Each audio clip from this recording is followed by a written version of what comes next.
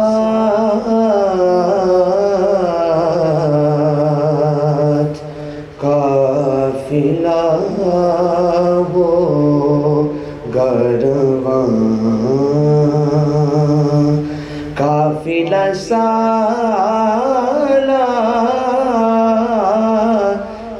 کے ساتھ. ہم سوئے حشر چلیں گے. یہ تو طیبہ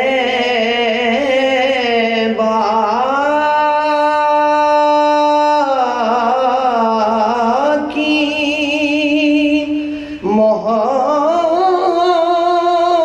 محبت کا اثر ہے، ورنہ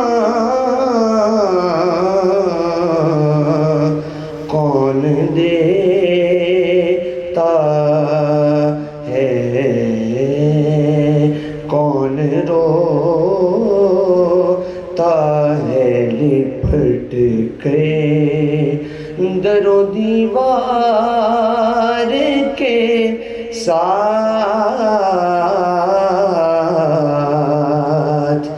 پل سے مجھے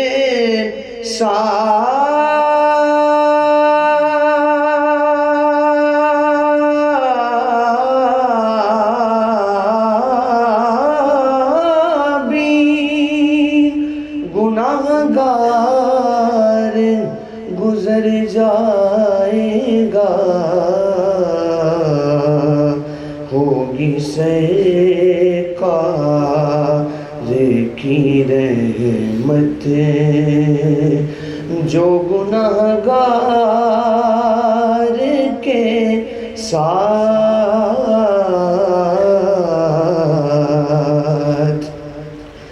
ہم بھی مزے ہے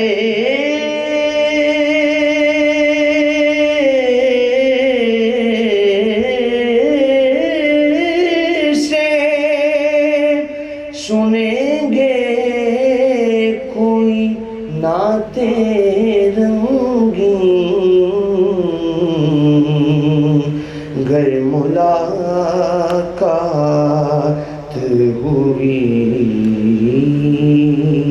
شاعر دربار کے ساتھ. ہم سوئے حشر چلیں گے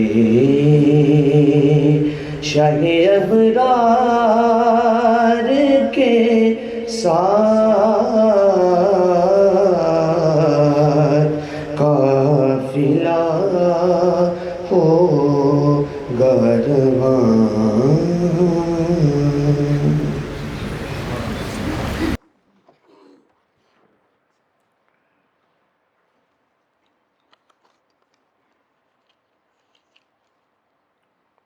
بسم اللہ الرحمن الرحیم.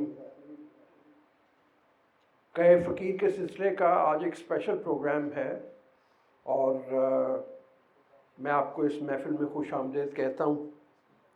ہم نے آج جس شخصیت کو دعوت دی ہے وہ کسی تعارف کے محتاج نہیں ہے. جناب قبلہ سید سرفراز احمد شاہ صاحب، جن کا شمار دور حاضر کے ان لوگوں میں ہوتا ہے جو ہم سب کے لیے باعث رحمت ہیں. آپ اعلیٰ تعلیم یافتہ پروفیشنل ہیں، مختلف سرکاری اداروں میں اعلیٰ انتظامی عہدوں پر فائز رہ چکے ہیں. بنیادی تعلیم کے ساتھ ساتھ جو دنیاوی تعلیم ہوتی ہے، شاہ صاحب کی اسلامی اور روحانی تعلیمات میں بھی دلچسپی ہے. اسی سلسلے میں شاہ صاحب کی 10 کتابیں شائع ہو چکی ہیں، یعنی کہ فقیر، فقیر رنگ، فقیر نگری وغیرہ، اور یہ ساری کتابیں آپ مفت پڑھ اور سن سکتے ہیں شاہ صاحب کی آفیشیل ویب سائٹ kfaqir.org پر۔ میں دوبارہ دہرا دیتا ہوں، kfaqir.org۔ آج کے اس پروگرام کو خاص طور پہ یہاں پہ انتظام کرنے کے لیے ہم ممنون ہیں عامر شیخ صاحب کے، سی او ہیں یونین وینچرز، یہ یو ایس بیسڈ کمپنی ہے اور یہ خود دبئی میں بیسڈ ہیں۔ ان کے بہت ممنون ہیں کہ انہوں نے انتظام کیا اس محفل کا۔ تو شاہ صاحب اگر آپ کی اجازت ہو تو ہم سوالات کا سلسلہ شروع کرتے ہیں۔ سب سے پہلے یہ فرمائیے کہ یہ سوالات جو ہیں یہ آپ ہی لوگوں کے جو ساتھی ہیں بہت سارے، ان کے تعاون سے ہم تک پہنچے ہیں، اور شاہ صاحب کے سامنے ہم رکھیں گے، ان کے گوش گزار کریں گے، ان کے جواب آپ تک پہنچاتے ہیں۔ کیا خود کلامی اور خود اعتصابی تصوف میں کامیابی کی کنجی ہے؟ کیا تسبیح خود کلامی کی ایک شکل ہے؟ اس کے بارے میں ارشاد فرمائے۔ نحمدہ و نصلی علی رسول الکریم، اعوذ باللہ من الشیطان الرجیم، بسم اللہ الرحمن الرحیم۔ السلام علیکم خواتین و حضرات۔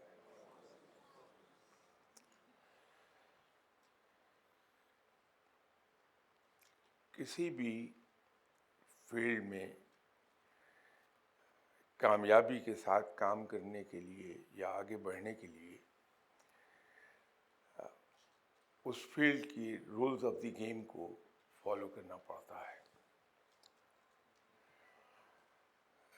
تصوف بھی کوئی ایکسیپشن نہیں ہے، اس میں بھی اس کے رولز آف دی گیم ہے جنہیں اگر ہم فالو کریں تو بڑی تیزی سے رب تعالیٰ کی قربت کی طرف بڑھ جاتا ہے آدمی۔ فقیر کے لیے سب سے اہم چیز خود احتسابی ہے کہ وہ ہر لمحے اپنی ذات پر نظر رکھتا ہے کہ میں کہیں کوئی ایسا کام نہ کر دوں جو قرآن اور سنت کے وضع کردہ سٹینڈرڈ سے نیچے چلا جائے۔ وہ ان سٹینڈرڈز کو فالو کرتا ہے جو قرآن اور سنت نے مرتب کیے ہیں۔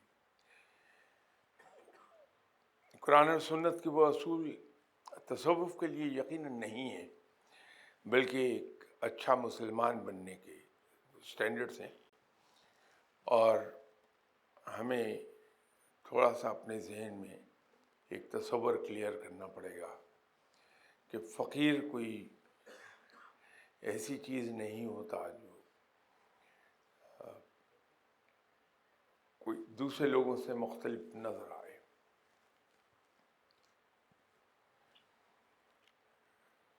بلکہ ہم فقیر اسے کہنے لگتے ہیں آؤٹ آف ریسپیکٹ جو انسان کوشش کر رہا ہوتا ہے کہ میں اپنی زندگی کو قرآن اور سنت کے مطابق ڈھال لوں۔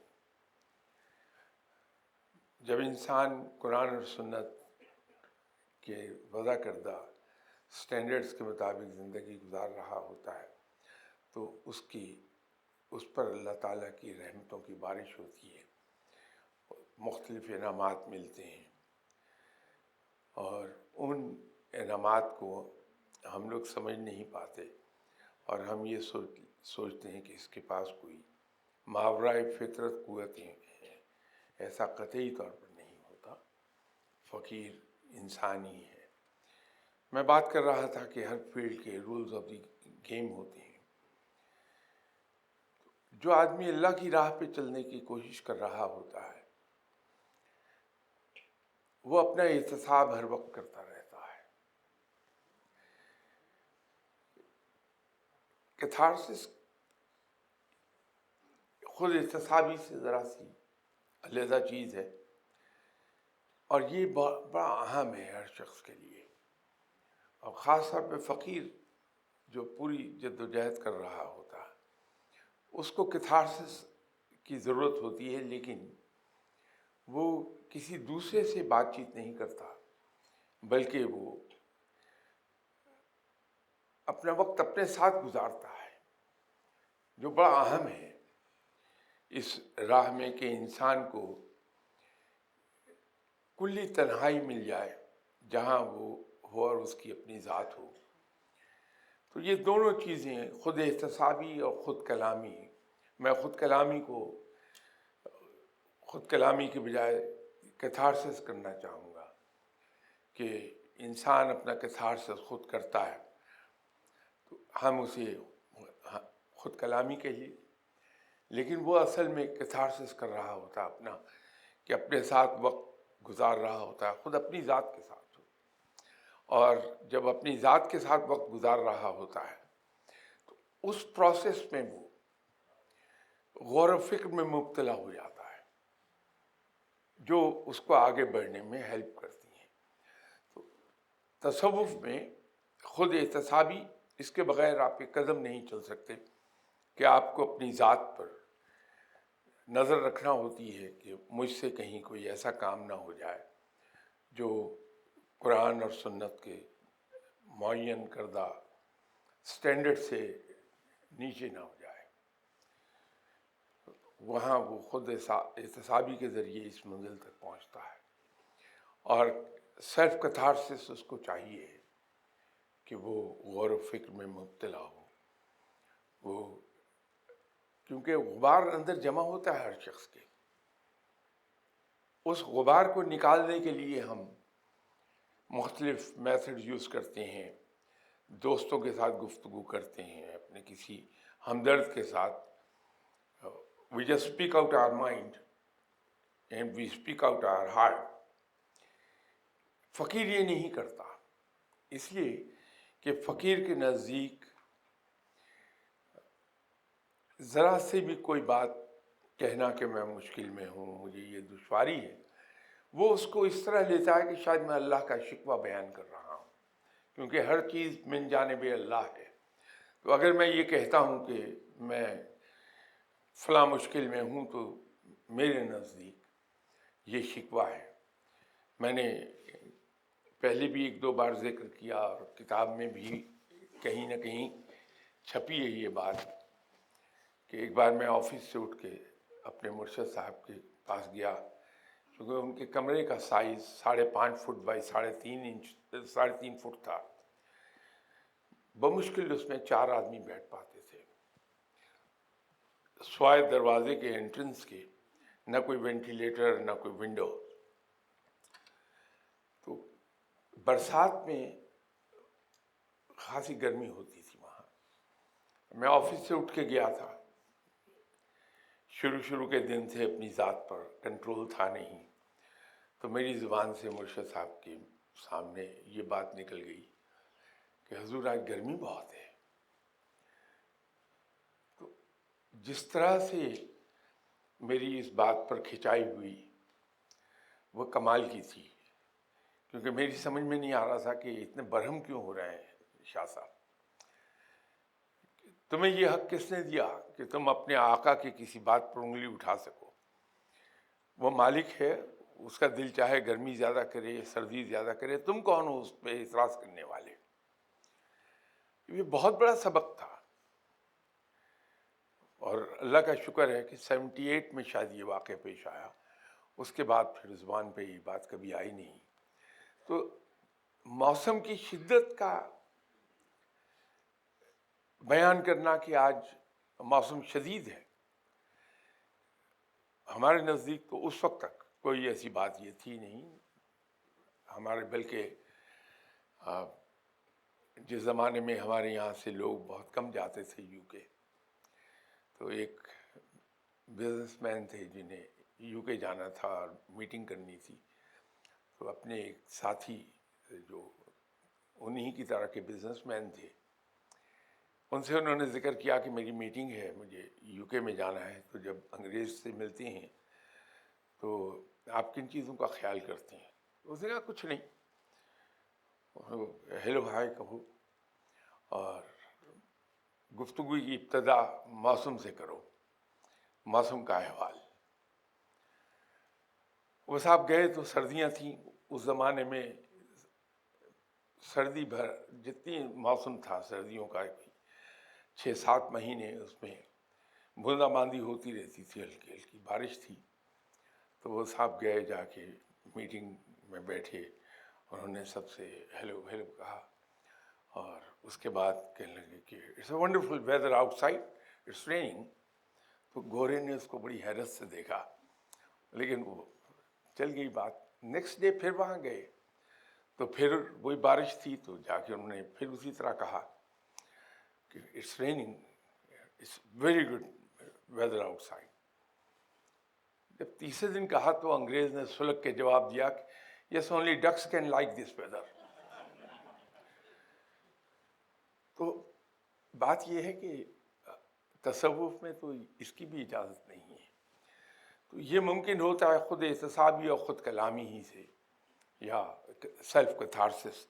وہ اصل میں اسٹیم آف ہو جانے کا ایک ذریعہ ہے، اور اسٹیم آف ہونا بڑا ضروری ہے انسان کے لیے.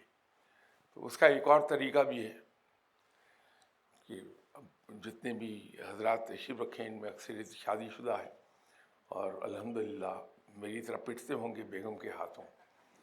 تو جب پٹائی زیادہ ہو جائے تو بیگم کے سامنے زبان تو کھل نہیں سکتی، تو کمرہ لاک کر کے شیشے کے سامنے کھڑے ہو کے جو کہنا کہہ کے کیتھارسس کر لیا اپنا. تو یہ ایک اور میتھڈ بھی ہے اس کا، اس سے بچ جاتا ہے بندہ. تصوف میں یاد رکھیے گا کہ خود احتسابی اور کیتھارسس بڑا ضروری ہے. جی یہ فرمائیے کہ کیا تصوف کی اصل یہی ہے کہ جب ہمیں کوئی مشکل پیش آئے تو ہم دعا کروانے بزرگوں کے پاس فوراً چلے جائیں اور اپنا مسئلہ حل کروا لیں، یا پھر تصوف یہ ہے کہ ہمیں بھی کشف و کرامات حاصل ہو جائیں، اس کی دعا بھی کریں اور کوشش بھی کریں ہم؟ رب صاحب میرے جواب سے شاید آپ سارے مایوس ہو جائیں. تصوف کا مطلب ہرگز ہرگز یہ نہیں ہے. تصوف کا آبجیکٹو صرف ایک ہے کہ مجھے رب کی دوستی مل جائے، رب کا قرب حاصل ہو جائے. اس راہ میں چلتے ہوئے کیا کیا عطا ہوتا ہے رب کی طرف سے، یہ اس کی عنایات ہیں. لیکن کسی بھی فقیر کے لیے یہ کشف و کرامات قطعی طور پر کسی اہمیت کی حامل نہیں ہے، بلکہ فقیر ان سے گھبراتا ہے کہ یہ بہت بڑی ڈسٹریکشن ہے زندگی میں، یہ انسان کو اپنی راہ سے بھٹکا دیتی ہیں. اور جو صحیح مرشد ہیں، صحیح استاد ہیں، صحیح گائیڈ ہیں، وہ اپنے شاگردوں کو بہت اصرار کے ساتھ یہ بات کہتی ہیں کہ اپنے ظاہر کو ایسا بنائے رکھیں کہ لوگوں کو آپ کے باطن کی خبر اس سے نہ مل پائے. وہ اسی لیے ہوتا ہے کہ جب لوگوں میں آدمی اٹھتا بیٹھتا ہے اور لوگوں کو خلق خدا کو یہ پتہ چلتا ہے کہ یہ مستجاب الدعوات ہے، یا رب تعالیٰ نے اس پہ رحمت کی ہوئی ہے، اسے کشف و کرامات حاصل ہیں، تو لوگ اس سے ہر وقت چمٹے رہتے ہیں. اس سے دو نقصان ہوتے ہیں، ایک تو اس کی عبادات میں خلل ہوتا ہے، اور دوسرا اس کا نفس پھلنے پھولنے لگتا ہے جب لوگ اسے جھک کے سلام کرتے ہیں. اور وہی کسی بھی فقیر کے لیے زہر ہے کہ اس کا نفس پھلنے پھولنے لگے. اس لیے فقیر ان چیزوں سے دور رہتا ہے. جتنے بڑے بڑے اولیاء کرام گزرے ہیں، ان کی اپنی لکھی ہوئی کتابیں اگر ہم پڑھیں تو ایک عجیب و غریب سی چیز کا احساس ہوتا ہے کہ ان بڑے بڑے اولیاء کرام نے اپنی لکھی ہوئی کتابوں میں کہیں کشف و کرامات کا ذکر نہیں کیا، بلکہ وہاں صرف اور صرف تقوی اختیار کرنے کے مختلف طریقے سے تلقین کی ہوئی ہے. انہوں نے اپنی کشف و کرامات کا ذکر نہیں کیا. اور یہ رویہ میرے خیال میں کوئی زیادہ صحیح نہیں ہوگا. جس زمانے میں میں شروع میں مل رہا تھا اپنے مرشد صاحب سے، لیٹ 70s، تو کچھ مجھے مشکل پیش آئی تو میں نے اپنے مرشد صاحب سے عرض کی کہ حضور یہ پرابلم ہے، اس کے لیے دعا فرما دیں۔ انہوں نے سر مجھے دیکھا آنکھ اٹھا کے، جواب نہیں دیا، بات ختم ہو گئی۔ کچھ عرصے کے بعد پھر میں نے کسی دعا کے لیے عرض کر دیا تو مرشد صاحب کے پاس کچھ صاحبان علم بھی آیا کرتے تھے جو فردر اپنے آپ کو ڈیولپ کرنا چاہتے تھے۔ تو جب ہم مرشد صاحب کی محفل سے باہر نکلے تو میں گاڑی میں بیٹھ رہا تھا، انہی میں ایک سید صاحب تھے، بہت ہی نورانی چہرہ اور بارش، بہت ہینڈسم آدمی۔ انہوں نے میرے کان میں ہلکے سے کہا کہ شاہ صاحب آپ سے ایک عرض کروں؟ میں نے کہا فرمائیے، حکم کریں آپ، کہ آپ مرشد صاحب سے دعا کرنا کہا کیجیے۔ تو معلوم نہیں مجھے کیا ہوا کہ میں نے اپنی عادت کے برخلاف ان سے فوراً کہا کہ جی ٹھیک ہے، آئندہ نہیں کہوں گا۔ وقت گزر گیا، خاصی مشکلات کا زمانہ بھی آیا، سب ہوا، لیکن میں نے اس کے بعد شاہ صاحب سے کبھی دنیاوی مشکل کا ذکر نہیں کیا۔ بہت عرصے کے بعد پھر پتہ چلا کہ اس میں حکمت کیا تھی کہ مرشد صاحب سے دعا نہ کرانے میں، کہ علم کے حصول کا سلسلہ رک جاتا ہے۔ میں ملتا تھا اپنے مرشد صاحب سے صرف علم کے حصول کے لیے، اگر میں اس دنیاوی دعاؤں میں پڑ جاتا تو چیزیں، کیونکہ فقیر جب آپ اس سے ملتے ہیں وہ علم کی بات کر رہا ہے تو ایک بڑے اوپر کے لیول پر ذہنی طور پر وہ ہے۔ جب ہم اس سے دنیاوی دعا کا کہتے ہیں تو اس دنیاوی دعا کے سلسلے میں اس کو اس لیول سے اتر کے نیچے آنا پڑتا ہے جس کو وہ پسند نہیں کرے گا، اور پھر اس کی زبان سے جو کچھ نکلے گا اس کا معیار وہ نہیں ہوگا جو اس اوپر کے درجے پر وہ بیٹھ کے آپ سے علم کی بات کر رہا ہے۔ تو اس میں اپنا ہی نقصان ہوتا ہے۔ دنیاوی چیزیں آتی جاتی رہتی ہیں، وقت آتا ہے گزر جاتا ہے۔ اور ایک صاحب تھے انہی دنوں، جب میں مرشد صاحب کے پاس تقریباً ڈیلی کثرت سے جاتا تھا، وہ صاحب بھی آتے تھے، تو اس وقت تک مجھے کافی دیر ہو گئی تھی اپنے مرشد صاحب کے پاس جاتے ہوئے، تو اپنے مرشد صاحب کے مزاج کو میں پہچاننے لگ گیا تھا۔ وہ صاحب آئے اور آ کے انہوں نے کہا جی دعا کر دیجیے، آج کل بڑے مشکل سے گزر رہا ہوں۔ تو میں نے اشارہ بھی کیا کہ مت کہیے۔ شاہ صاحب کے چہرے پر ناگواری آئی تھوڑی، جس کو شاید صرف میں پہچانتا تھا۔ تھوڑی دیر انہوں نے جواب نہیں دیا، تھوڑی دیر کے بعد دوبارہ انہوں نے یہی سوال کیا، میں اشارے کر رہا ہوں کہ مت کہیے، تو شاہ صاحب کے ماتھے پہ تیوریاں پڑ گئیں، جواب پھر بھی نہیں دیا۔ تو میرے باوجود منع کرنے کے انہوں نے تیسری بار بھی یہی بات کہہ دی، تو شاہ صاحب نے بڑے کرٹ لہجے میں ان کی طرف دیکھ کے کہا کہ کیوں میاں، اچھا وقت گزارنے کے لیے تم تھے اور برا وقت تمہاری جگہ کوئی اور گزارے گا۔ اب یہ بات بہت پتے کی تھی۔ ہم لوگ اچھا وقت گزارتے ہیں، آپ بھلے لوگ ہیں، اچھے لوگ ہیں، یقیناً اللہ کا شکر ادا کرتے ہیں اچھا وقت گزارتے ہوئے۔ تو جب اچھا وقت گزارا ہے تو پھر مشکلات کو بھی اسی ہنسی خوشی گزارنا چاہیے۔ یاد رکھیے کہ فقیر کبھی جھوٹ نہیں بولتا، لیکن 3 موقعوں پر جھوٹ بولے گا وہ۔ جب وہ مشکل میں ہوگا تو اپنے آپ کو راحت میں ظاہر کرے گا، جب بھوکا ہوگا تو اپنے آپ کو پیٹ بھرا ظاہر کرے گا، جب بیمار ہوگا تو اپنے آپ کو تندرست ظاہر کرے گا۔ یہ شکر اندازی کا بڑا اعلیٰ انداز ہے کہ رب تعالیٰ کے حضور کوئی شکوہ نہیں بیان کرتا، وہ کبھی یہ نہیں کہتا کہ میں بیمار ہوں، مجھے کھانا نہیں ملا ہے، کبھی یہ نہیں کہتا کہ میں مشکل میں ہوں۔ وہ ہنستا ہوا آپ سے ملے گا، آپ پہ ظاہر ہی نہیں ہونے دے گا کہ وہ کن حالات میں ہے۔ فقیر کے پاس جانے کا تو فائدہ صرف ایک ہے کہ جس چیز نے اس کو فقیر بنایا ہے اس سے وہ لے لی جائے، اور وہ علم ہے، تو اس سے علم سیکھیے، یہی فائدہ ہے۔ ورنہ یہ دعائیں اللہ کے حضور مانگیے، اور دعا مانگنے میں بھی ہم کمال کرتے ہیں ویسے رب کے ساتھ۔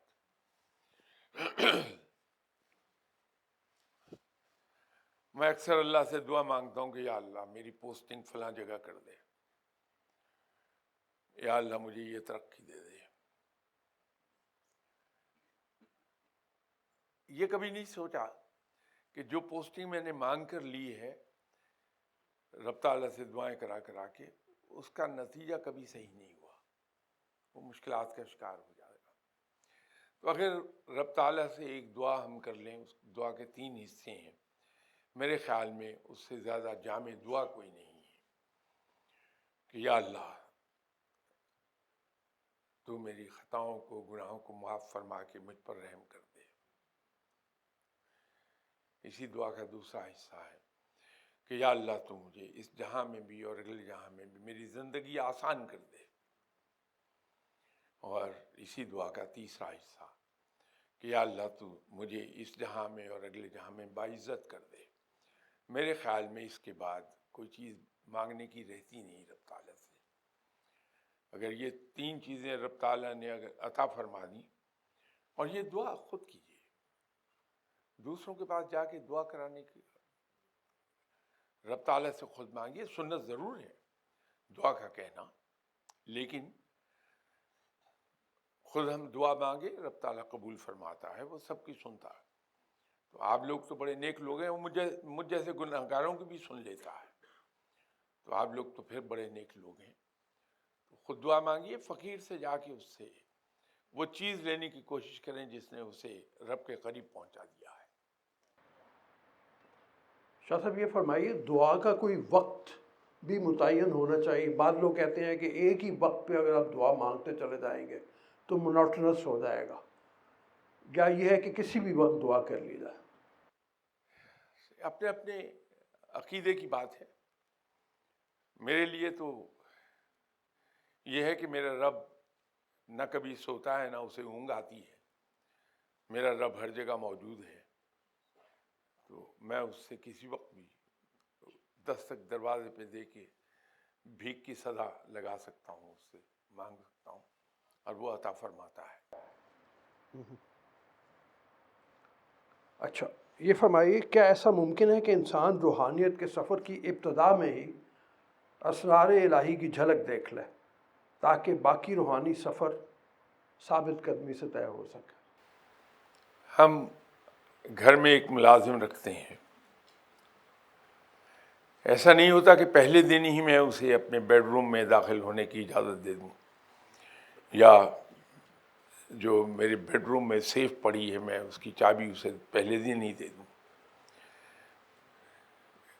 وہ سفر آہستہ آہستہ اس اعتماد کا سفر وہ طے کرے گا کہ پہلے اس کو جہاں اس کے بیٹھنے کی جگہ وہیں پہ کہا جائے گا یہ کام کر دو، یہ کر دو، آہستہ آہستہ اگر وہ قابل اعتماد پروو ہو رہا ہے تو آہستہ آہستہ وہ گھر کے اندر آنے لگے گا، پھر وہاں سے بیڈ روم میں اور پھر میری کمرے میں رکھی ہوئی تجوری کی چابی اس کے حوالے ہو جائے گی۔ یہ سب سے آخری سٹیج ہے۔ تو کارخانہ قدرت کی ایک جھلک دیکھنا یہ اسی وقت ممکن ہوتا ہے جب انسان کو رب اپنے قریب کر لے، اس پر اعتماد کرتا ہے۔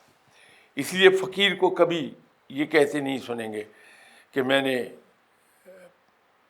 کارخانہ قدرت کی سیر کی تو وہاں یہ دیکھا یہ دیکھا، وہ یہ باتیں نہیں کرتا۔ باقی ایک سٹیج آتی ہے علم کی کہ وہ دوسروں کو انسپائر کرنے کے لیے کچھ چیزیں وہ بیان کرتا ہے، لیکن ان چیزوں کی طرف کبھی نہیں آئے گا کہ میں نے کشف کے ذریعے فلاں جگہ کی سیر کی، وہاں یہ تھا یہ تھا، وہ نہیں بتاتا کسی کو، اس لیے کہ وہ پھر اعتماد کھو دے گا رب کا، کہ یہ وہ چیزیں ہیں جو رب تعالیٰ عیا نہیں کرتا عام لوگوں پہ۔ تو جب وہ یہ بیان کرنے کی طرف آ جاتا ہے تو پھر وہ لوز کرتا ہے۔ اس سفر میں مناظر ایسی ہوتی ہیں جہاں پہ بھٹکایا بہت زیادہ ہے، تو وہ بھٹکائے جانے کو کاؤنٹر کیسے کریں اور وہ کس طریقے سے دیکھیں کہ یہاں پہ میں صحیح سمت میں چل رہا ہوں یا نہیں چل رہا؟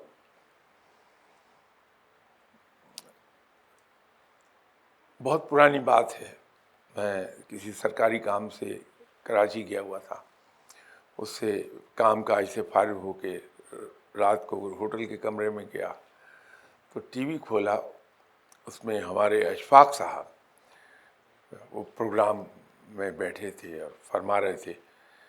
اب معلوم نہیں وہ پروگرام کیا تھا، میں نے تو جس جگہ دیکھا میں صرف اتنا کوٹ کر رہا ہوں۔ تو فرمانے لگے کہ ہماری ایک بوا تھیں جو کسی کو کبھی برا نہیں کہتی تھی، تو ہم لوگ 5ویں 6ٹھی کلاس کے اسٹوڈنٹ تھے، ہم اس بات پہ حیران ہوا کرتے تھے کہ بوا نے کبھی کسی کو برا نہیں کہا۔ تو آپس میں ہم روز پلان کر کے کوشش کرتے تھے کہ آج بوا برا کہہ دے کسی کو، آج بوا برا کہہ دے کسی کو، لیکن ہر بات کے جواب میں اچھائی ہی بیان کرتی تھی وہ۔ تو ایک دن اسکول سے ہم نہر کے ساتھ ساتھ پگڈنڈی پر آ رہے تھے، تو ہمارے ایک کزن نے کہا کہ لو آج بوا ضرور برا، اس کی زبان سے برائی کہلوا لیں گے آج۔ تو ہم نے پوچھا بھی کہ کس طرح، کہ نہیں ابھی تمہیں بتاتے ہیں، ٹھہر جاؤ۔ تو گھر چلے گئے، جا کے کھانا کھا کے نہا دھو کے شام کو ہم نکلے تو سیدھے بوا کے گھر گئے، تو ہمارے اس کزن نے بوا سے جا کے کہا کہ بوا یہ شیطان بہت برا ہے کہ لوگوں کو نیکی سے روکتا ہے۔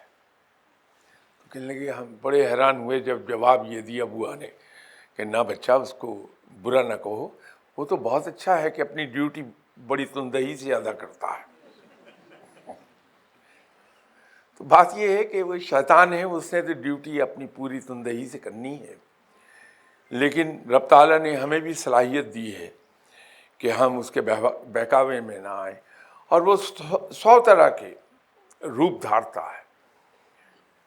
کبھی کوئی آدمی آپ کے ہاتھ چومنے لگے گا، اس سے نفس تو بہت خوش ہوتا ہے، اس کی پرورش ہوتی ہے، لیکن در حقیقت انسان نیچے آ رہا ہوتا ہے کہ پھر نفس کے قابو میں آنے لگتا ہے، گھٹنوں کو ہاتھ لگاتے ہیں، پاؤں کو چھوئیں گے۔ تو بہتر ہے ان چیزوں سے آدمی اجتناب کر لے۔ پھر میرے جیسا کم ظرف انسان، اللہ تعالیٰ اگر کوئی انعام اس کو بخشتا ہے تو وہ کہتا ہے کہ دیکھو ابھی میں نے سوچا تھا اللہ نے یہ دے دیا مجھے، اب یہ تکبر میں جا رہا ہے، لوز کرے گا وہ علم۔ اس کے برعکس حضرت بایزید بستامی رحمۃ اللہ علیہ صاحب جیسی شخصیت، جس کے بارے میں جناب حضرت جنید بغدادی رحمۃ اللہ علیہ نے فرمایا تھا کہ بایزید کی حیثیت اولیاء کرام میں وہی ہے جو کسی انگشتری میں نگینے کی ہوتی ہے،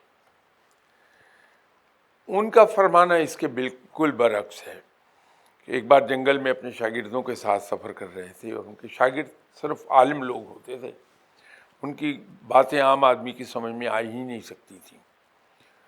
تو وہ عالم تھے سبھی، وہ سفر کر رہے تھے، تو جناب حضرت بایزید بستامی نے فرمایا کہ آج میرا دل چاہتا ہے کہ میں ہرن کے گوشت کے کباب کھاؤں۔ اب شاگرد پریشان ہو گئے کہ مرشد کا حکم ہے، استاد کا حکم ہے، اس کو کیسے پورا کیا جائے؟ تو ہرن کا گوشت تو ہے نہیں جو کباب کھلا دیں۔ تو خاموش رہے۔ رات کو جو پڑاؤ ڈالا انہوں نے، تو تھوڑی دیر میں دیکھا کہ مشرق کی طرف سے دائیں ہاتھ سے ایک ہرن دوڑتا ہوا آیا اور ان شاگردوں کے قریب آ کے بیٹھ گیا۔ وہ اٹھے، پکڑا، وہ بھاگا بھی نہیں، ذبح کیا، اس کے کباب بنائے، اپنے استاد کی خدمت میں پیش کیے۔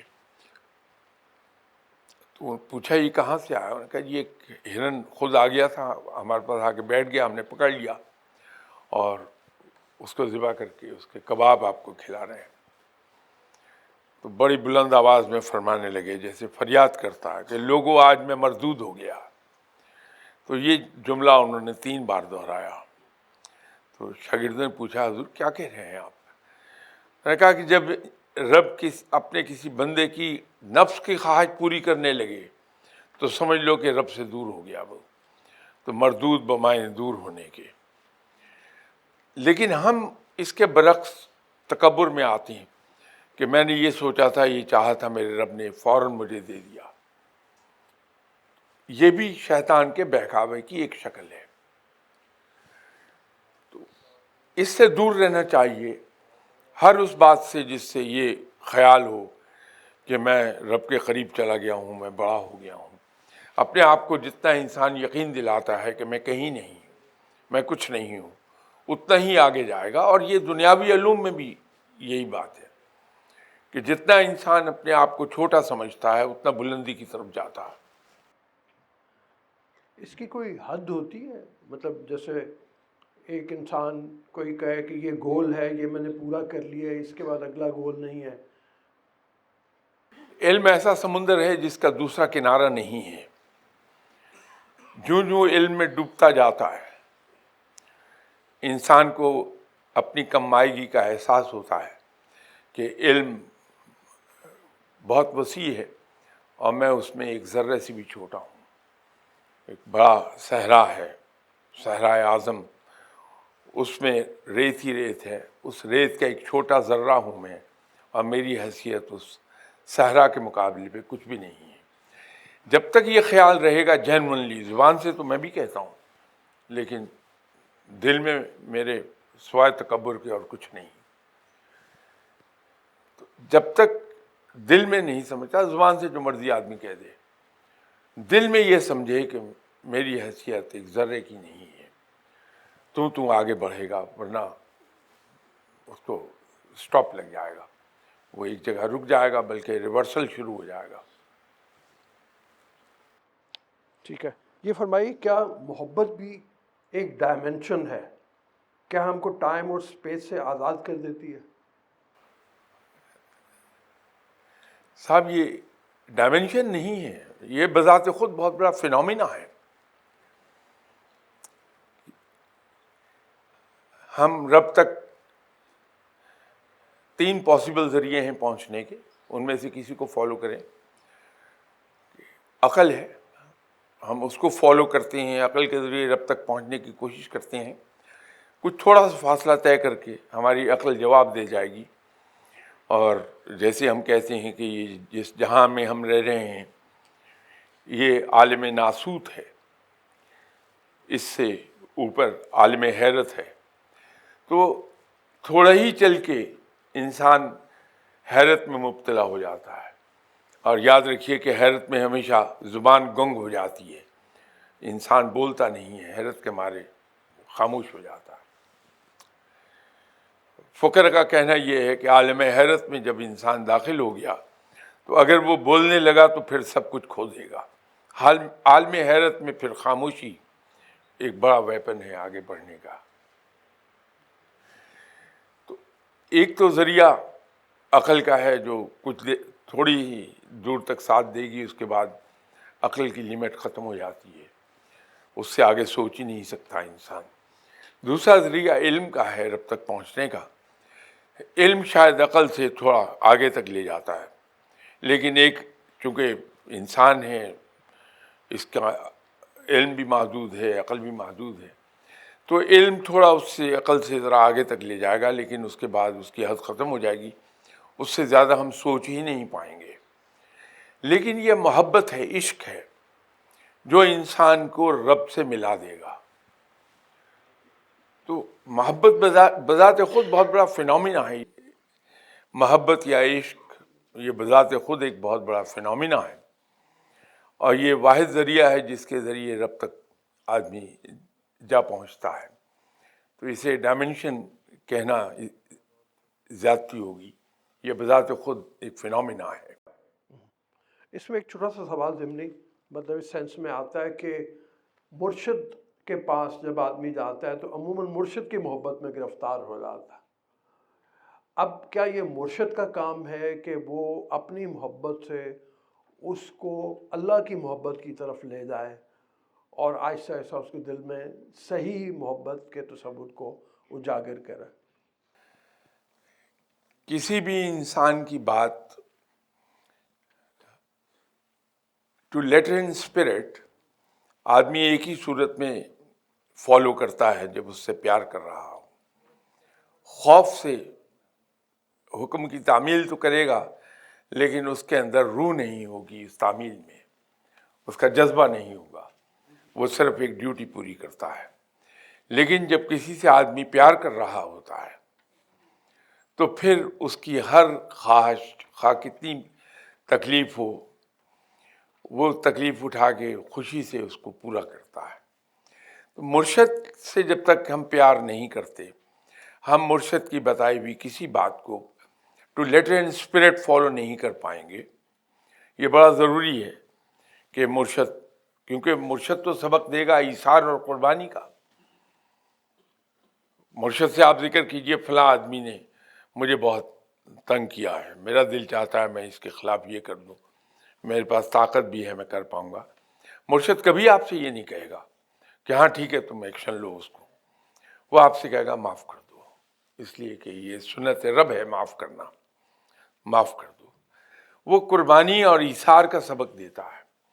اس کی باتوں کو آپ فالو کر ہی نہیں سکتے جب تک کہ آپ اپنے مرشد سے عشق نہیں کر رہے.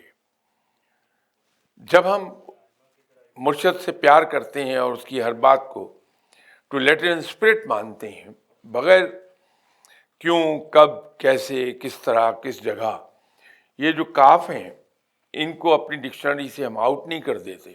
مرشد کے معاملے میں ہم مرشد کی بات کو مان نہیں سکتے. تو جب مرشد کی بات کو ہم آنکھیں بند کر کے ماننے لگتے ہیں تو وہ پھر ہمیں لے جاتا ہے جناب حضرت علی کرم اللہ وجہہ کی دہلیز تک. جناب حضرت علی کرم اللہ وجہہ کی دہلیز سے انسان پہنچتا ہے آپ صلی اللہ علیہ وسلم کی دہلیز تک، اور وہاں سے پھر رب تک چلا جاتا ہے. لیکن یہ مدارج طے ہوں گے ایک ہی صورت میں جب ہم شیخ کے عشق میں مبتلا ہوتے ہیں، آپ صلی اللہ علیہ وسلم کے عشق میں مبتلا ہوتے ہیں، اور فائنلی رب کے عشق میں مبتلا ہوتے ہیں. تو پھر کہیں جا کے ہم یہ مدارج طے کر پاتے ہیں، ورنہ آدمی راستے میں لڑکھڑا جاتا ہے. ٹھیک ہے. یہ فرمائیے اگر ہم دور دراز سے اپنے دوست کو ملنے جائیں تو خالی ہاتھ دوست کی زیارت نہیں کی جاتی. اب رب تعالیٰ جس کو ہم اپنا دوست مانتے ہیں، اس اعلیٰ دوست کے شان شان اس کی خدمت میں کیا تحفہ پیش کریں کہ وہ خوش ہو جائے؟ یہ ہم بچپن سے سنتے آئے ہیں، آپ سب، آپ بھی، میں بھی، کہ اللہ کے حضور سب سے اعلیٰ تحفہ عاجزی ہے، اس لیے کہ عاجزی وہاں نہیں ہے. تو ہم عاجزی کا لبادہ اوڑھ کے اللہ کے حضور اگر پیش ہوتے ہیں تو یہ اس کے حضور بہت بڑا نذرانہ ہے. پھر رب تعالیٰ آپ صلی اللہ علیہ وسلم سے عشق کرتا ہے. تو جس طرح سے کسی ماں کے دل میں اترنے کا آسان راستہ اس کے بچوں سے پیار ہے، کہ اس کے بچوں سے پیار کریں تو ہم اس کی والدہ کے دل میں اتر جاتے ہیں. تو آپ صلی اللہ علیہ وسلم سے پیار رب کو خوش کر دے گا. تو آپ صلی اللہ علیہ وسلم سے عشق جو کرتے ہیں یہ ایک اعلیٰ درجے کا تحفہ ہے اللہ کے حضور کے، وہ ہمیں سینے سے لگاتا ہے. ٹھیک ہے. تخلیہ جس کی بات شروع میں بھی آپ نے ارشاد فرمایا کہ آدمی طلب کرے، اور وہ کہتے ہیں کہ تخلیہ ایسا ہو کہ اپنے آپ سے بھی تخلیہ طلب کر لے اکیلے تنہائی کا. لیکن عموماً ہم لوگوں کے بیچ میں بیٹھے ہوئے ہوتے ہیں، تو کیا ایسا طریقہ کوئی ہے، ایسے ممکن ہے کہ لوگوں کے درمیان بیٹھ کر خاموش ہو کر ہم غور و فکر میں ڈوب سکیں؟ عبادت میں یکسوئی بہت ضروری ہے. عبادت کا صحیح انعام ملتا ہی اس وقت ہے جب انسان پوری یکسوئی سے رب کو پکار رہا ہوتا ہے. تو جب ہم دل سے، زبان سے، دماغ سے رب کو پکارنے میں مصروف ہوتے ہیں تو ہماری آنکھیں اور ہمارے کان اگرچہ کھلے ہوں لیکن وہ در حقیقت بند ہوتے ہیں. آپ نے شاید کہیں پڑھا ہو کہ کچھ فقیر ایک پریکٹس کرتے ہیں کہ وہ اپنی تسبیح لوگوں کے درمیان بیٹھ کے آن پرپز کہ کنسنٹریشن کا وہ اپنے امتحان کرتے ہیں. تو وہ تسبیح کرتے ہیں، لوگ باتیں کر رہے ہوتے ہیں، وہ اپنی تسبیح میں مشغول ہوتے ہیں، ڈسٹرب نہیں ہوتے. پھر اگلی سٹیج ان کی یہ آتی ہے کہ شور شرابے میں بیٹھ کے وہ تسبیح کرتے ہیں، اور آخری یہ ہوتی ہے کہ لوگوں کو بلاتے ہیں کہ میرے چاروں طرف ڈھول بجاؤ. تو وہ کنسنٹریشن اپنی ٹیسٹ کر رہے ہوتے ہیں. بھری محفل میں، مجلس میں تخلیہ حاصل کر لینا کنسنٹریشن کی انتہا ہے، اور وہ حاصل ہوتی ہے بندے کو اگر پوری طرح رب کی طرف رجوع ہو جائے تو. ٹھیک ہے.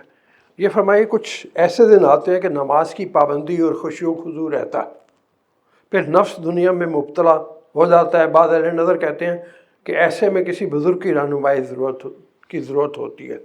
تو اس حوالے سے رہنمائی فرمائیے. بزرگ کے پاس جائیے، وہ صرف آپ کو ایک بات کہے گا کہ اس کی فکر نہ کرو، نماز پڑھتے رہو، اللہ کو پکارتے رہو. اس لیے کہ وہ فقیر جس کے پاس آپ گائیڈنس کے لیے ہم گئے ہیں، وہ فقیر اچھی طرح جانتا ہے کہ ہیومن سائیکالوجی کیا ہے. فقیر ہیومن سائیکالوجی کا ماہر ہوتا ہے، یہ یاد رکھیے گا. اگرچہ اس نے تعلیم نہیں حاصل کی ہوتی، لیکن وہ ہوتا ہیومن سائیکالوجی کا بہت ماہر ہے. تو وہ جانتا ہے کہ انسان پر کیا بیتتا ہے. انسانی زندگی میں وقت آئے گا کہ وہ پوری طرح راغب ہو جائے گا عبادات کی طرف، رب کی طرف، نیکی کی طرف. پھر آہستہ آہستہ اس سے ہٹنا شروع ہوتا ہے. ایک وقت آتا ہے کہ وہ بڑی دور ہو جاتا ہے. یہاں آپ کا مرشد رول پلے کرتا ہے کہ وہ آپ کو چھوڑنے نہیں دیتا. دل نہیں چاہتا، کوئی بات نہیں، تم پڑھو، نماز پڑھو. تمہیں خیالات تنگ کر رہے ہیں، آنے دو، اس کی فکر مت کرو، تم نماز پڑھو. نتیجہ یہ کہ اس دور سے آدمی جب گزر جاتا ہے تو پھر راغب ہو جاتا ہے عبادات کی طرف. تو یہ وقت انسان پر آتا رہتا ہے. ہر انسان پہ جس طرح سے اچھے اور برے دن آتے ہیں، عبادات کے سلسلے میں بھی اس پر یہ وقت آتا رہتا ہے کہ اس کی کیفیات ایسی ہو جاتی ہیں کہ کبھی بہت زیادہ راغب ہو جائے گا، کبھی ماڈریٹلی چل رہا ہوگا، اور کبھی دور ہو جائے گا. عبادات ہر حال میں جاری رہنی چاہیے. اور رب تعالیٰ، لیکن ایک چیز یاد رکھیے کہ عبادات کو فرض سمجھ کے ہم ادا نہ کریں. جو عبادات ہیں وہ پورے ذوق و شوق سے ادا ہونی چاہیے کہ یہ میرے رب کا شکرانے کا ایک طریقہ ہے، اپنے رب کی عظمت کو سلام کرنے کا ایک طریقہ ہے، اپنے رب کا حق ادا کر رہا ہوں کہ میں اس کی عبادت کر رہا ہوں. تو جب یہ سمجھ کے آدمی ادا کرتا ہے، کیونکہ فرض تو آدمی گلے سے اتارتا ہے، ایک روٹین میں ادا کرتا ہے، لیکن یہ ذوق و شوق عبادت میں رہے تو رب تعالیٰ کے قریب چلا جائے گا آدمی. ٹھیک ہے. پاکستان کے جو موجودہ حالات ہیں، اس حوالے سے اکثر لوگ سوال اٹھاتے ہیں یہ، اور وہ یہ کہ جہاں بے روزگاری ہے، معاشی بحران عروج پر ہے، تو اس میں رہتے ہوئے رب کی دوستی کو کیسے پایا جا سکتا ہے؟ نیز یہ بھی فرمائیے کہ ایک پاکستانی مسلمان اپنے دل کی صفائی کیسے کر سکتا؟ ابھی شروع میں ان صاحب نے تلاوت کلام پاک کا شرف حاصل کیا تھا، جو ہم سب نے سنا، بلکہ سننے کا شرف حاصل ہوا ہمیں. اس میں رب تعالیٰ نے اپنی رحمت سے مایوس نہ ہونے کی تلقین فرمائی ہے. مایوسی کفر ہے. ہمیں اللہ کے حضور یہ توقع رکھنی چاہیے کہ پروردگار ہمارے حالات ٹھیک کر دے گا، اور عنقریب. میرا تو یہ خیال ہے کہ اگلے صرف چند مہینے سخت ہیں، اس کے بعد ہمیں سانس آنا شروع ہو جائے گا، اور پھر 2-2.5 سال کے بعد ہمارا ملک، جس کا اکثر میں ذکر کرتا ہوں، اس ترقی کی طرف چلے جائے گا اور راکٹ کی طرح اوپر کو اٹھے گا۔ پھر تو مایوسی کی کوئی، میرے نزدیک تو کوئی ریزن ہے نہیں مایوسی کی۔ انشاءاللہ حالات ہمارے ٹھیک ہوں گے، اللہ بہتر فرما دے گا انشاءاللہ۔ یہ فرمائی کہ آپ نے اپنے ایک لیکچر میں مردوں کو رزق میں اضافے کے لیے نسخہ عطا فرمایا تھا، تو خواتین کو پیچھے نہیں رہنا چاہیے۔ برائے مہربانی عورتوں کے لیے بھی ارشاد فرما دیں وہ رزق میں اضافے کے لیے کیا کریں۔ مسئلہ یہ ہے کہ آپ شاہ صاحب کو ساری رات داستان سناتے رہیے، صبح وہ جائیں گے اسی بات پہ کہ زلیخا عورت تھی یا مرد۔ بات پھر وہیں آ گئی کہ دنیاوی چیز ملتی ہے یا نہیں ملتی، یہ بتائیے۔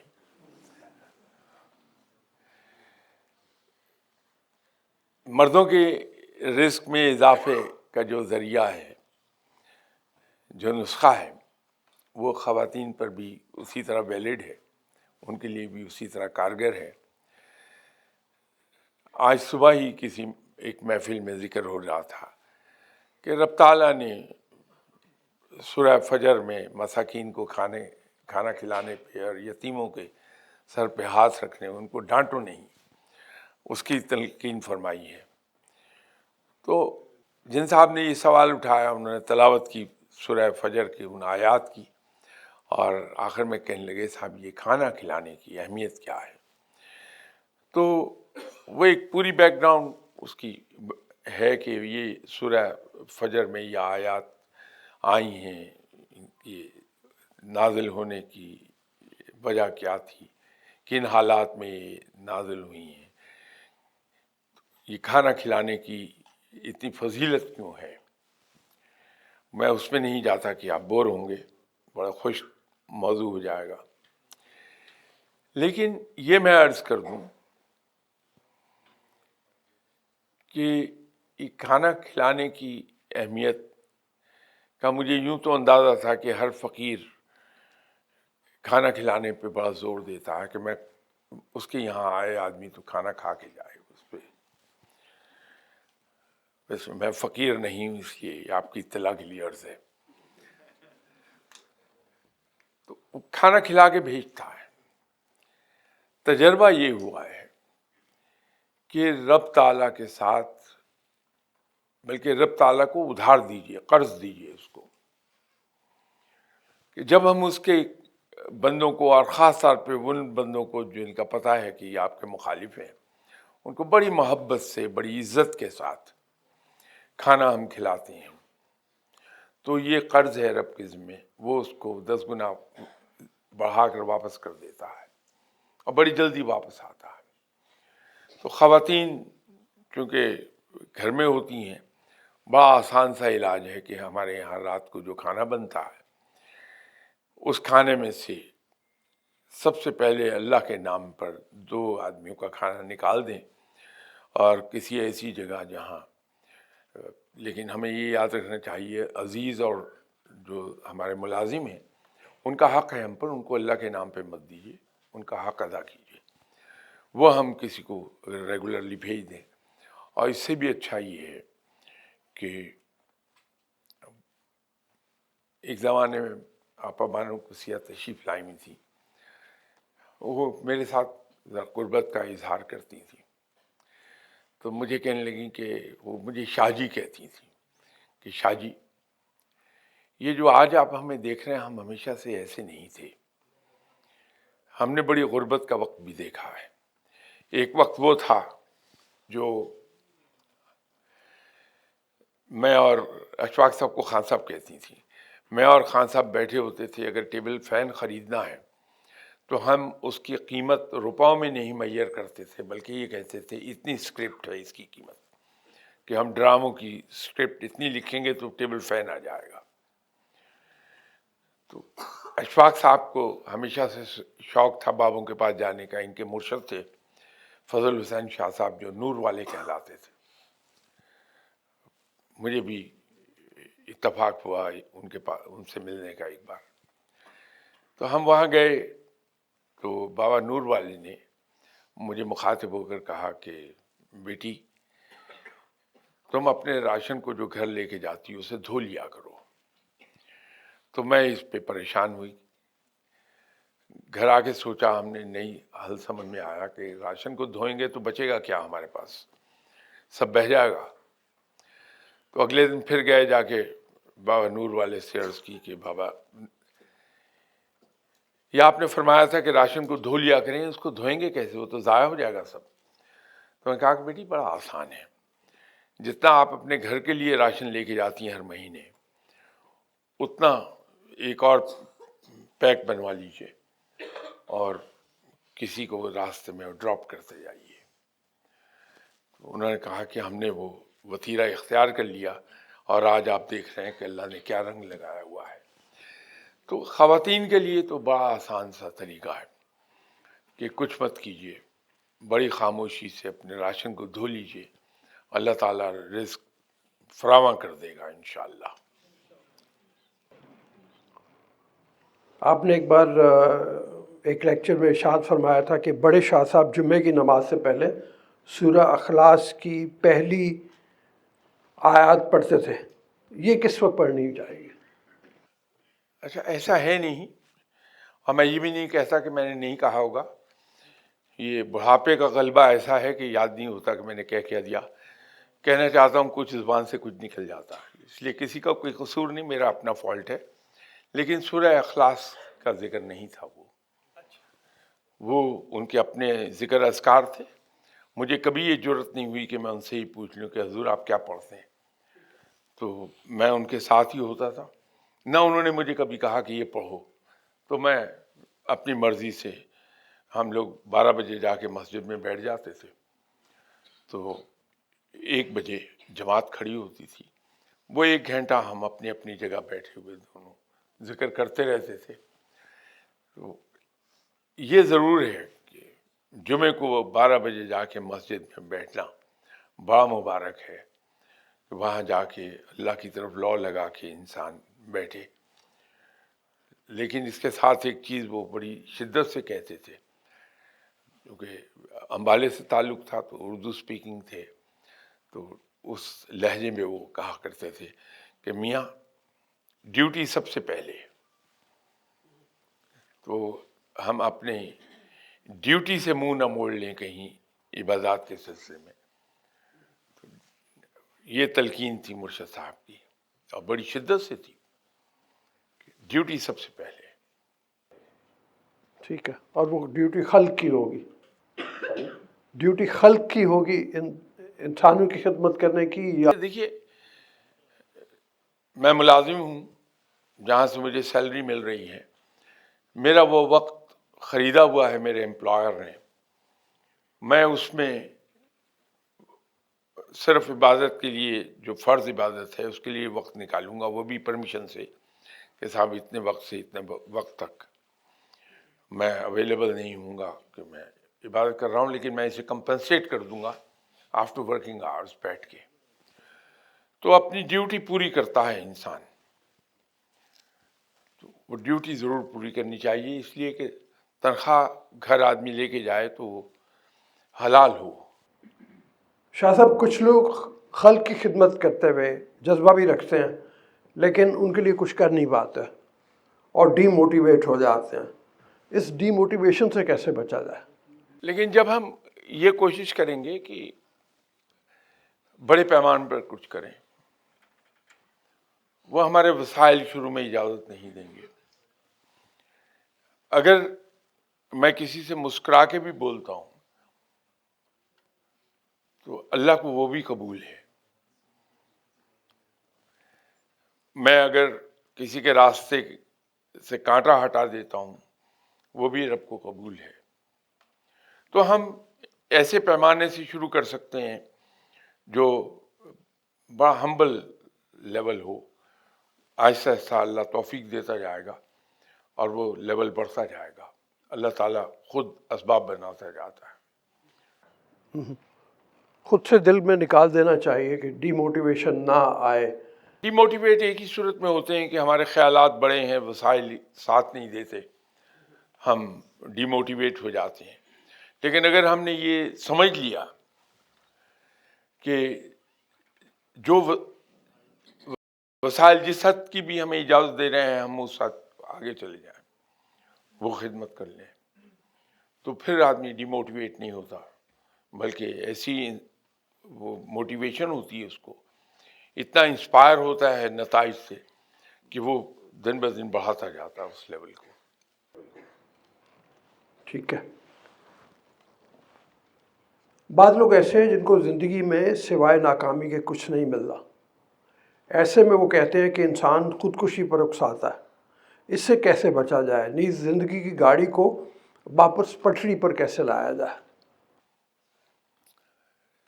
بہت زمانہ پہلے، شاید اب تو زمانہ قدیم ہی کہتا ہوں اس کو، جب کبھی میں شاید میٹرک میں تھا یا فرسٹ ایئر سیکنڈ ایئر میں پڑھتا تھا،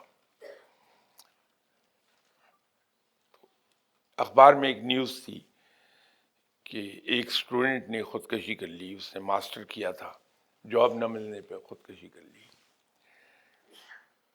اگلے دن اسی اخبار میں نے ایک پروفیسر صاحب کا لیٹر ٹو دی ایڈیٹر میں ایک مراسلہ پڑھا. انہوں نے لکھا تھا کہ آئی وش کہ یہ اسٹوڈنٹ خودکشی کرنے سے پہلے مجھ سے مل لیتا تو وہ خودکشی کبھی نہ کرتا. اصل ان کی اس مراسلے کا جو جس تھا وہ یہ تھا کہ ہمارے یہاں ایک عجیب بات ہے کہ جو کوئی پڑھ لکھ جاتا ہے، ماسٹرز کی یا بیچلر کی ڈگری لیتا ہے، تو اس کی خواہش یہ ہوتی ہے کہ میں وائٹ کلر جاب میں چلا جاؤں. وہ رکشے والے کا منشی ہونا پسند کرے گا، خود رکشہ نہیں چلائے گا. یہ ان پروفیسر صاحب کا لکھا تھا. تو بڑی آگے انہوں نے خوبصورت بات لکھی تھی جو اپروو بھی ہوئی ہے. انہوں نے لکھا تھا کہ اگر ایک ماسٹرز کیا ہوا بندہ سڑک کے کنارے ایک صندوقچی لے کے بیٹھ جائے اور لوگوں کے شوز پالش کرے، تو اس میں بھی ایسی ندرت پیدا کرے گا کہ وہی اس کی ایک صندوقچی کھوکھے میں بدلے گی، کھوکھے سے ایک شاپ میں تبدیل ہو جائے گی، اور وہاں اس کے کئی اسسٹنٹ ہائر ہو جائیں گے، کام تیزی سے بڑھ جائے گا. کچھ عرصہ پہلے ایک چیز دیکھنے میں آئی کہ میں خود تو نہیں ابھی وہاں گیا، کہ ڈیفنس میں کچھ MBA حضرات نے جو لمس سے MBA کیے ہوئے ہیں، انہوں نے چائے بیچنا شروع کر دی. اور ایک وقت آیا کہ پورا شہر جاننے لگا کہ وہاں چائے بکتی ہے اور بڑی مزے کی بکتی ہے. اس کے اندر وہ ندرت انہوں نے پیدا کر لی کہ دار چینی والی چائے، ادرک والی چائے، اس طرح کی چائے وہ بیچتے ہیں، اور ان کا کاروبار بڑھ گیا. ابھی اگلے دن میں گزر رہا تھا گلبرگ کے کسی سڑک سے، اب وہ یاد نہیں کہاں تھا میں، تو وہاں میں نے ایک بورڈ دیکھا. تو میں نے وائف سے پوچھا کہ بڑا مانوس نام ہے چائے والا. تو انہوں نے بتایا کہ یہ وہی ہیں جو ڈیفنس میں تھے، تو اب وہ لبرٹی کے ارد گرد کہیں آ گئے ہیں. اسی طرح ایک اور صاحب کا سنا کہ وہ بھی MBA ہیں. انہوں نے لاہور میں ایک کھانے کی جگہ بنا لی، بڑی لمیٹڈ سپیس ہے. تو انہوں نے اس کے اندر ایک نئی چیز یوں انٹروڈیوس کرا دی کہ صاحب وہ ٹیلی فون کر کے آپ مجھے بتا دیجئے کہ فلاں ڈیٹ کو میں 4 مہمانوں کے ساتھ آؤں گا اور یہ مینیو ہوگا جو مجھے چاہیے ہے. تو اگر کہیں آپ 5واں مہمان لے گئے، وہ اجازت نہیں دیتے آنے کی کہ نہیں صاحب 4 کا بندوبست ہے، آپ 4 ہی آئیں گے. اور کباب غالباً 5,000 روپے کا ایک بیچتے ہیں، سیخ کباب. بے تحاشا ترقی کر گئے ہیں. تو تعلیم ہے جو نئے راستے دکھا دے گی آپ کو. یہ جو ہم بات کرتے ہیں خودکشی کی، یہ صرف اسی صورت میں آدمی اس حد تک چلا جاتا ہے جہاں اس کو موٹیویٹ کرنے والا کوئی آدمی نہ ہو. اگر وہ کسی ایسے انسان سے مل گیا جو اسے راستہ دکھا سکتا ہے مثالوں کے ذریعے، پریکٹیکل ایگزامپلس اس کو دکھا دے کہ یہ دیکھیے فلاں فلاں فلاں. تو آپ بھی یہ کر لیجئے. اگر خود بندہ امیجنیٹو ہے، اس کے ذہن میں کوئی تجویز آتی ہے تو وہ تجویز اس کو دے دیتا ہے کہ یہ کام کر لو جا کے. تو کبھی بھی مایوسی نہیں ہوگی، انسان ترقی کر جاتا ہے. یہ توہم پرستی کے حوالے سے بھی لوگ سوال اٹھاتے ہیں کہ بہت لوگ اس کا شکار ہو رہے ہیں. موجودہ نسل میں توہم پرستی جو پیدا ہوتی ہے، اس کو ختم کرنے کے لیے ہم کیا کر سکتے ہیں؟ اب معلوم نہیں توہم پرستی سے آپ کی مراد کیا ہے. توہم پرستی کا ایک بنیادی وجہ تو یہ ہے کہ ہم میں سے ایک بڑی اکثریت وہ ہے جو ہندو سے مسلمان ہوئی ہے، اور مسلمان ہونے کے باوجود ہم ہندوؤں کے ساتھ ہی رہتے رہے. اس کا نتیجہ یہ ہوا کہ ہمارے مذہبی عقائد تو تبدیل ہو گئے، لیکن کلچرل ویلیوز ہماری ہندوانہ ہی رہ گئیں. آج ہم اپنی شادی بیاہ کی رسومات، فیونرل کی رسومات اور دوسری رسومات پہ نظر ڈالیں تو اس میں ہندوانہ ٹچ ملتا ہے آپ کو. اس کے اثرات بڑے گہرے ہیں. ان کے یہاں یہ توہم بہت زیادہ ہیں کہ صاحب بلی راستہ کاٹ گئی کالی بلی، اب میں کام پہ نہیں جاتا کیونکہ کامیابی نہیں ہوگی. یہ کوا منڈیر پر آ کے بیٹھ کے بول رہا ہے آج مہمان آئیں گے، آج یہ میری فلاں آنکھ پھڑکی تو اب مجھ پہ مصیبت آئے گی، فلاں آنکھ پھڑکی ہے تو اب میرے لیے اچھا ہوگا. یہاں یہ حال ہے کہ دونوں میں سے کوئی آنکھ پھڑ کے مصیبت ہی آتی ہے. تو یہ توہم پرستی اصل میں، کیونکہ ہندوازم میرے نزدیک اپنے وقت میں کبھی یہ الہامی مذہب تھا. اس کا ایک ثبوت یہ ہے کہ ان کی جو مقدس کتابیں ہیں ان میں وید ہیں. ان کا جو تیسرا وید ہے جسے اتھر وید کہتے ہیں، اس میں آپ صلی اللہ علیہ وسلم کا پورا ذکر ہے. آپ صلی اللہ علیہ وسلم کے دونوں اسماء مبارک ہیں، گرچہ وہ سنسکرت میں ہیں. آپ صلی اللہ علیہ وسلم کی ازواج مطہرات کی تعداد ہے، غزوات کی تعداد ہے، ان کی فتوحات کی تعداد ہے، ان کی سواریوں کی تعداد، سواریوں کے نام، سب اس میں مینشن ہے. تو اس سے مجھے اندازہ ہوتا ہے کہ یہ الہامی اپنے وقت میں کبھی الہامی تھا، لیکن وقت کے ساتھ ساتھ اس پہ گرد پڑتی گئی تو آہستہ آہستہ اب وہ کوئی مذہب تو رہا نہیں، وہ رسومات کا مجموعہ ہو گیا ہے. تو اس کے اندر جو ہندو مائتھالوجی جس کو ہم کہتے ہیں، اور یہ ہندو جو اومنس لیتے ہیں، یہ بہت زیادہ ہے اور ہمارے پر انہی کا اثر ہے. اگر تو توہم پرستی سے مراد آپ کی وہ ہے تو اس کی تو یہ ریزن ہے، لیکن خود ہمارے اندر ایک عجیب طرح کی توہم پرستی ہے. وہ یہ ہے کہ بجائے رب کی طرف رجوع کرنے کے، کم از کم مجھے اگر شرٹ کے بٹن بھی بند کرنے ہیں تو میں پیر صاحب سے وظیفہ لاتا ہوں کہ میں شرٹ کے بٹن آسانی سے بند کر لوں، مجھے وظیفہ دے دیجیے. کہیں بیگم صاحبہ نے ڈنڈا زور کا مار دیا تو میں بجائے بیگم سے معافی مانگنے کے پیر صاحب کے پاس جاؤں گا کہ کوئی وظیفہ دے دیں، بیگم مارا نہ کرے مجھے. یہ جو ہم نے سیکھا ہے کہ بجائے رب کی طرف رجوع کرنے کے ہم رجوع کرتے ہیں ایسے لوگوں پر جن کے بارے میں یہ مشہور ہوتا ہے کہ ان کی تعویذوں میں بڑا اثر ہے، ان کے وظائف میں بڑا اثر ہے، ان کی دعائیں قبول ہوتی ہیں، ہم ان کے پیچھے بھاگتے ہیں. اگر اس کی صرف آدھی ایفرٹ بھی کر لیں اللہ کے پیچھے بھاگنے کی تو ہمارے مسائل از خود حل ہو جاتے ہیں. اور دوسرا یہ ہے کہ اب اتنی عمر ہو گئی میری، لیکن میں آج بھی ماننے کو تیار نہیں ہوں کہ میرا دل یہ چاہتا ہے میرے اندر چستی وہی ہو جو 25 سال کی عمر میں تھی. میں مانتا ہی نہیں ہوں.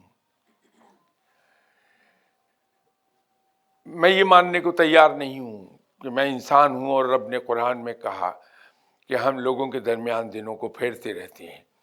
مجھ پر اچھے برے دن سبھی آئیں گے، اور جس خوشی سے میں نے اچھے دن گزارے ہیں، برے دنوں کو بھی میں اللہ کا شکر ادا کر کے گزار لوں گا، اچھا وقت آ جائے گا۔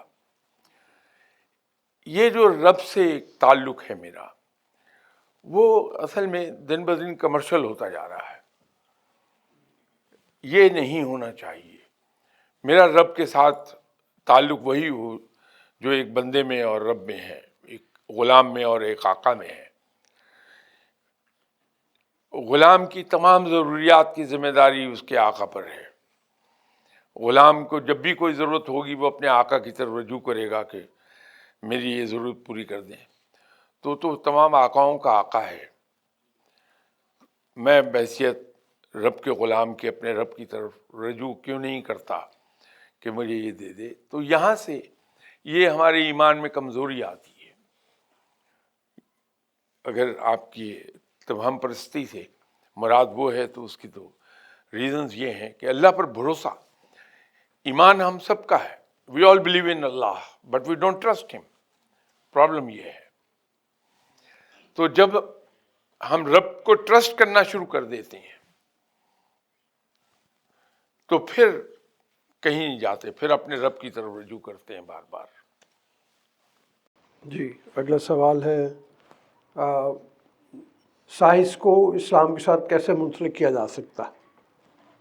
دیکھا گیا ہے کہ وہ سائنسدان جنہوں نے دریافتیں کی وہ زیادہ تر ایتھیسٹ تھے، اب آج کی دنیا میں خاص طور پہ۔ ہم کیسے اسلام کی حقانیت کو ان کے سامنے ثابت کر سکتے ہیں؟ میرے خیال میں اتنی سویپنگ سٹیٹمنٹ اگر میں دوں کہ جو سائنٹسٹ ہیں سب کے سب ایتھیسٹ ہیں، وہ شاید ناانصافی ہوگی۔ سائنس میں جو خدمات مسلمانوں نے سر انجام دی ہیں، خوارزمی ہیں، الزہری ہیں۔ اب الزہری کا ایک ہی کارنامہ آج تک پوری انسانیت کو سرو کر رہا ہے کہ اس نے اینستھیزیا ایجاد کیا۔ یہ سب مسلمان تھے۔ اسٹرانومی میں مسلمانوں نے ایک نام پیدا کیا ہے۔ خود انگریز جس کی آج ہم پیروی کرتے ہیں، ان کے یہاں ریگولرلی ہر ہفتے ایک پروگرام آتا تھا ایک زمانے میں BBC پر۔ پورا ہفتہ تو وہ چلتا تھا کہ what our elders did for us، لیکن ہفتے میں ایک دن آتا تھا پروگرام کہ what Muslims did for us۔ اس میں وہ بیان کرتے تھے کہ مسلمانوں نے یہ کیا۔ اس کو تسلیم کرتے ہیں کہ ہماری جو ریسرچ ہے وہ سب کی سب بیسڈ ہے ان کتابوں پر جو ہم نے اسپین پر دوبارہ قبضہ کیا تو وہاں سے ہمارے ہاتھ لگی۔ اگرچہ کتابوں کی بہت بڑی تعداد پانی میں بہہ گئی، جلا دی گئی، لیکن جو بچی کچھ ان کے ہاتھ لگی تھیں اس میں جو تھیوریز تھیں اس پہ بیس کر کے یہ آگے آئے ہیں، تو وہ سب مسلمان تھے۔ اسی طرح جو کرسچین انوینٹرز ہیں، سائنٹسٹ ہیں، وہ شروع میں یقیناً مذہب سے دور ہو کے ایتھیسٹ ہو گئے، اس میں شک نہیں ہے، لیکن مرنے سے پہلے وہ بھی مذہب کی طرف راغب ہو گئے۔ میں مذہب کہہ رہا ہوں، اسلام نہیں کہہ رہا، تو مذہب کی طرف راغب وہ بھی ہو گئے۔ ٹھیک ہے شاہ صاحب، بڑی مہربانی، بہت شکریہ۔ سوالات اور بھی بہت سے ہیں لیکن وقت ہمارا محدود ہے، اور اس پروگرام کو یہی ختم کرتے ہیں۔ آپ لوگوں کو یہ بتانا چاہوں گا کہ شاہ صاحب کی کتابیں تمام دستیاب ہیں، اور آپ ان کو پڑھنے کے لیے یہ لکھا بھی ہوا ہے یہاں پہ سامنے آپ دیکھ سکتے ہیں، kehfaqih.org۔ اس پہ سن بھی سکتے ہیں، پڑھ بھی سکتے ہیں۔ 10 کتابیں ہیں، ان کو ضرور دیکھیے۔ اور ہمارا پروگرام یہ چلتا رہتا ہے، ہفتہ وار پروگرام چلتا ہے۔ اس پہ سوال اپنے بھجواتے رہیے، ہم انشاءاللہ تعالیٰ ان کو شامل کریں گے۔ ابھی کے لیے شکریہ، بہت مہربانی، بڑی عنایت، تھینک یو۔ شاہ صاحب کی خدمت میں شیل پیش کی جائے گی، اور میں نے جیسے پہلے بھی درخواست کی تھی، مطلب یہ